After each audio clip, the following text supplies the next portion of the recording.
정부의 내년 경제 정책 방향이 공개됐습니다.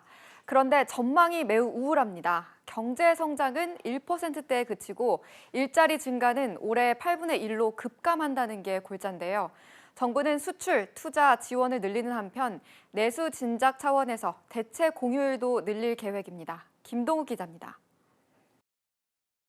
정부가 제시한 내년 경제 성장률 전망치는 당초 전망보다 1%포인트 가까이 낮은 1.6%입니다. 한국은행 전망치 1.7%보다도 낮고 마이너스 성장을 예상한 노무라 증권 등 외국계 투자은행들을 빼면 가장 비관적입니다. 정부가 이런 전망을 내놓은 것은 글로벌 경기 위축 탓에 성장 엔진인 수출이 급격히 얼어붙고 있기 때문입니다.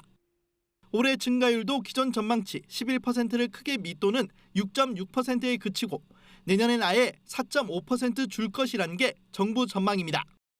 경기 돌파구가 안 보이니 올해 81만 개 늘어난 일자리가 내년엔 10만 개밖에 늘지 않을 것이란 전망도 더해졌습니다.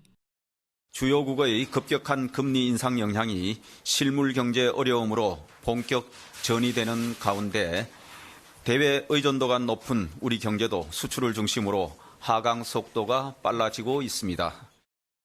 정부는 수출 투자 활성화를 통한 위기 극복 계획을 밝혔습니다. 반도체 등 주력 산업, 해외 건설, 중소벤처, 관광 콘텐츠, 디지털 바이오 우주 등 5대 분야 중심으로 수출 경쟁력 제고 방안을 마련하기로 했습니다. 또 신성장 4.0 전략을 통해 미래형 모빌리티와 양자 기술 등 미래 산업 중심의 성장 동력을 확보할 방침입니다. 투자 촉진을 위해서는 내년 발생한 투자 증가분의 공제율을 10%로 상향하는 등 인센티브를 제공합니다. 정책 금융은 금융 안정과 중소기업 수출 지원 등 중심으로 사상 최대 540조 원을 공급합니다. 또 내수 진작과 지역 경제 활성화를 위해 부처님 오신 날과 성탄절을 대체 공휴일로 추가 지정하기로 했습니다.